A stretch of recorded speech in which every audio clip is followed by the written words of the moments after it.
네, 나우 인터뷰 시간입니다. 최근 일본 정부를 상대로 일본군 위안부 피해자 할머님들과 유족들이 청구한 소송의 첫 재판이 열렸습니다.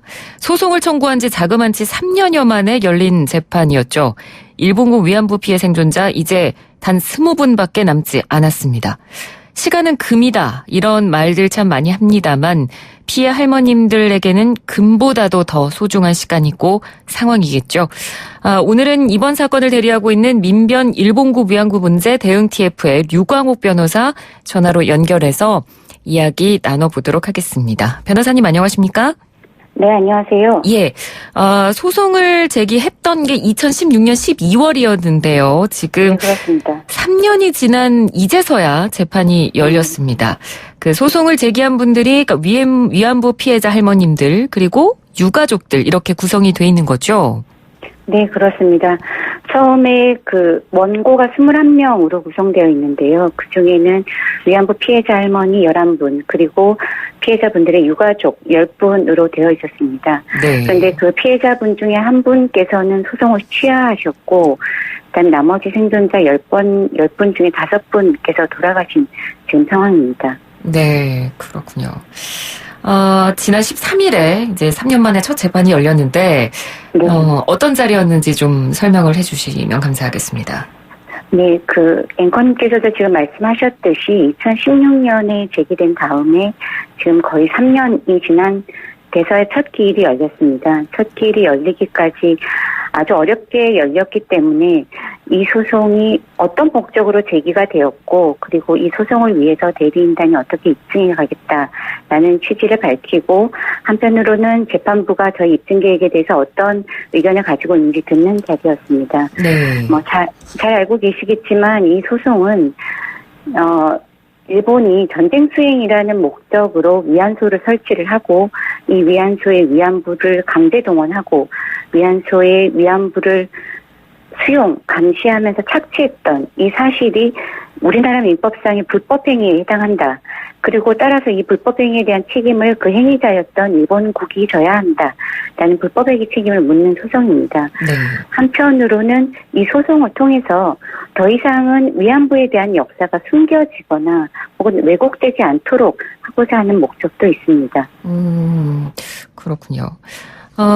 그런데 일본 측이 계속해서 이 재판을 거부한 걸로 알고 있거든요. 네, 그렇습니다. 네. 소송을 거부한다는 말과 저희는 대리하는 입장에서 조금 어려운 이야기가 될 수는 있겠습니다만은, 네. 일본이 지금 거부하고 있는 것은 소송을 거부하고 있다기보다는 송달을 거부했습니다. 송달 거부요? 네. 예. 민사소송에 대한 경험이 있으신 분들은 다 아시겠지만, 소송에 대한 서류는, 그러니까 양 당사자가 내는 서류는 법원이 직접 서류를 송달하도록 되어 있습니다. 네. 그런데 한쪽 당사자가 외국에 있는 경우에는 법원이 직접 송달할 수가 없기 때문에 각 나라별로 해외에서 오는 송달을 담당하는 부서가 따로 있습니다. 네. 그게 일본에서는 외무성입니다. 그러니까 외무성에서 우리나라 법원에서 이 서류를 일본국에 송달해 주십시오라는 송달 요청을 했는데, 네. 그 송달 요청을 거부한 것입니다.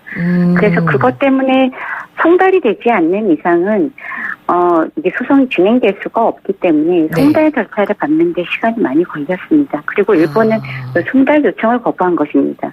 네. 그러니까 송달 요청을 계속해서 거부를 하다가 그러면 3년 만에 어떻게 이렇게 첫 재판이 열릴 수 있게 된 건가요?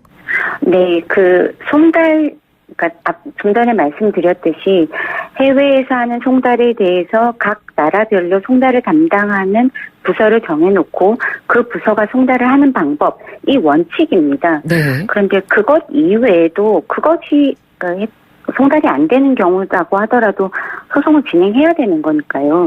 그 이외에 다른 보충적인 송달 방법들이 국제협약으로도 있고 우리나라 민사소송법상에도 있습니다. 네.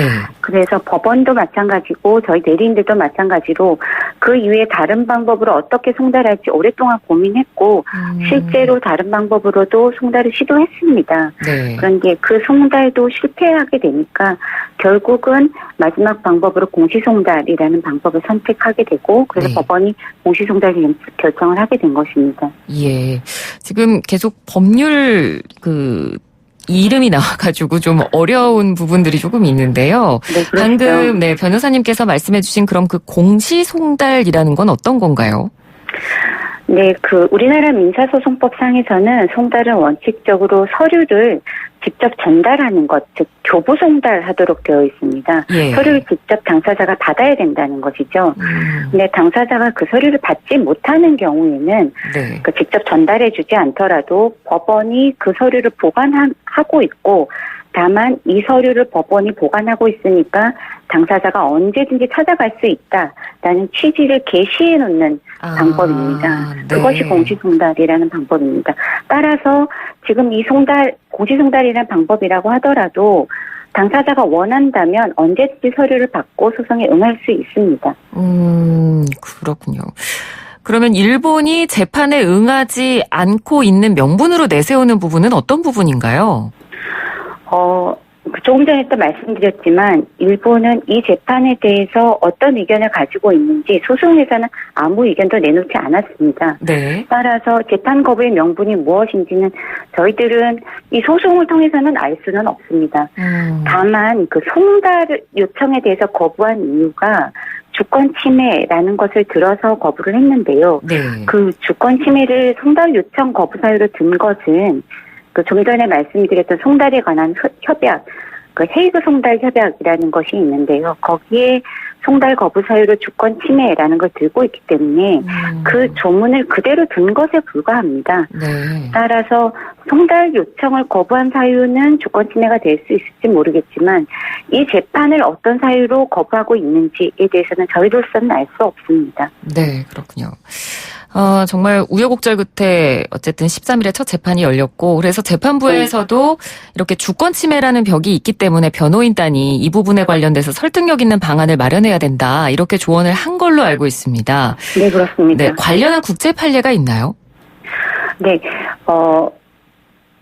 여기서만 재판부가 말하는 주권 침해라고 하는 것은 한 나라의 법원이 다른 국가를 상대로 재판을 할 수 있는가라는 것입니다. 네. 그러니까 여기 교과서적으로 말씀드리자면, 예를 들어서 미국이라는 나라를 상대로 소송을 할 때는 일반적으로 미국이라는 나라가 피고가 되어서는 소송을 할 수는 없고, 다만 어떤 상업적인 거래에 대해서는 소송을 할 수 있다라는 것이 교과서적인 이론입니다. 네. 다만 이 부분에 있어서 국제적으로 만약에 한 나라가 전쟁 범죄라던가 반인권적 범죄 혹은 중대한 인권 침해를 유발한 범죄에 대해서도 한 나라의 법원이 심판할 수 없는가라는 것에 대해서는 현재 활발한 논의가 이루어지고 있습니다. 그에 관한 판례가 이탈리아의 그 법원에서도 있었고 국제사법재판소에서도 있은 적이 있었고 또한 이탈리아의 헌법재판소의 판례도 있습니다. 그뿐만 아니라 입법적인 사례도 많이 있기 때문에 그런 사례를 들어서 저희들은 일본국도 당연히 이 소송에서 피고의 자격이 있다라는 것을 밝혀나갈 계획입니다. 네. 첫 재판이 열려서 할머님들도 그렇고 변호사님께서도 소회가 남다르셨을 것 같습니다. 어떠셨는지요? 그 재판을 방청하셨던 분들은 아시겠지만 할머님들이 그날 그 재판부에 억울하니까 제발 저희들의 억울한 사정을 들어주십시오라고 읍소를 하셨습니다. 네. 하지만 제가 생각하기에 할머니들이 재판부에 읍소하실 처지는 아닌 것 같습니다. 그분들이 지금까지 당하셨던 피해만도 이루 말로 다 할 수 없는 상황이기 때문에 더 이상 할머니들이 읍소해야 되는 그런 상황은 없었으면 좋겠습니다. 예, 알겠습니다. 저희가 그래서 관련해서 할머님들께서 어떤 마음이셨을지 인터뷰하신 내용을 저희가 짧게 준비를 했거든요. 들어보고 변호사님과 계속 이야기를 이어가도록 하겠습니다. 일본이 잘못을 알아야 돼요. 그러면 이 재판에 나와야 될 거 아니에요. 안 나오는 거는 지금 죄가 있으니까 나옵니다. 반드시 이겨야 돼요. 이겨가지고 우리가 한을 풀어야지. 그런다고 한 풀리니까만은 우리는 죄가 없잖아요. 우리 무슨 죄가 있어요. 끝까지 포기 안 합니다. 예, 할머님들의 인터뷰 내용을 잠깐 들으셨습니다. 일본이 당당하면 재판에 나와라. 그리고 끝까지 포기 안 하시겠다. 이런 말씀을 해주셨는데 저도 화면을 통해 이 장면을 봤고요.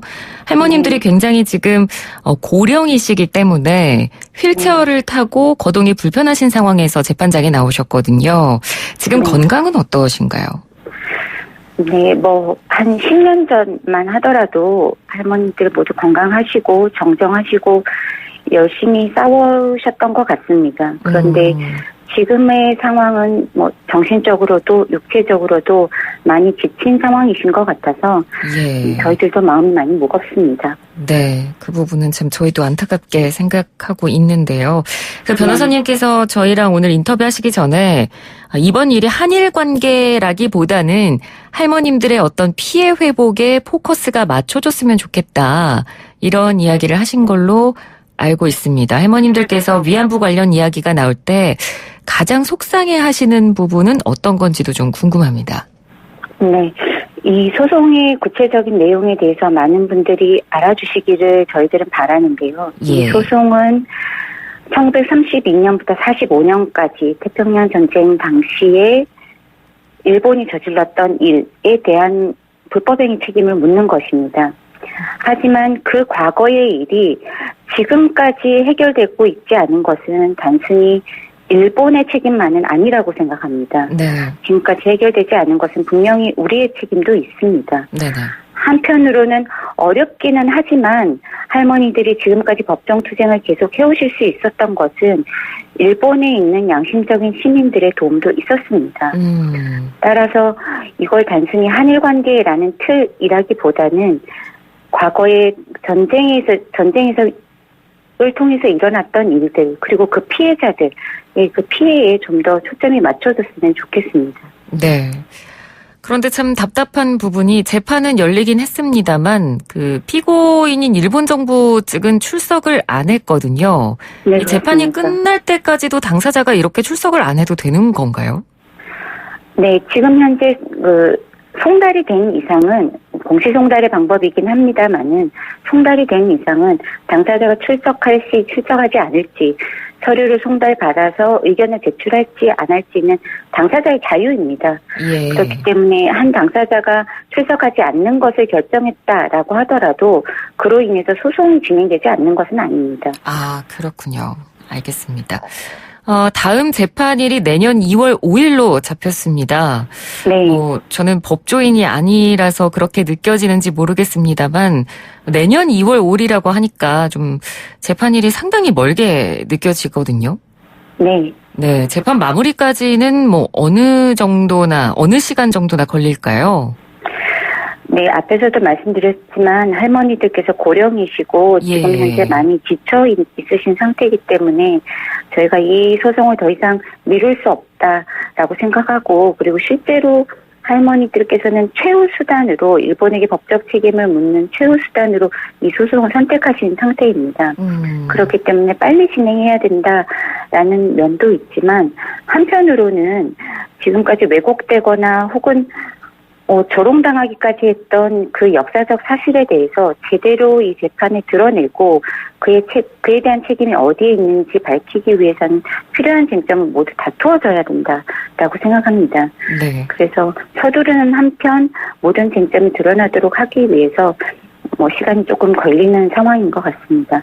예. 저희들로서는 하지만 가능한 한 최대한 빠르게 진행해서 너무 시간이 끌지 않도록 노력하도록 하겠습니다. 네. 끝으로 좀 향후 어떤 소송 진행 계획을 갖고 계도 한 말씀 좀 부탁드리겠습니다. 네, 지금 현재 일본에서는 이 소송의 내용에 대해서 의견을 밝히고 있지 않기 때문에 저희가 피고의 반론을 정확하게 알 수는 없습니다. 다만 유사한 소송이 해외에서도 있었기 때문에 네. 해외 소송에서 일본이 밝혔던 주장 그리고 그 이외에 이론적으로 가능한 주장들에 대해서도 최대한 반박해서 할머니들이 일본에 대해서 법적 책임을 묻는 데 부족함 없도록 입증해 나가도록 하겠습니다. 예, 알겠습니다. 의미 있는 결과가 잘 나올 수 있도록 힘써 주시기 바랍니다. 오늘 말씀 잘 들었습니다. 고맙습니다.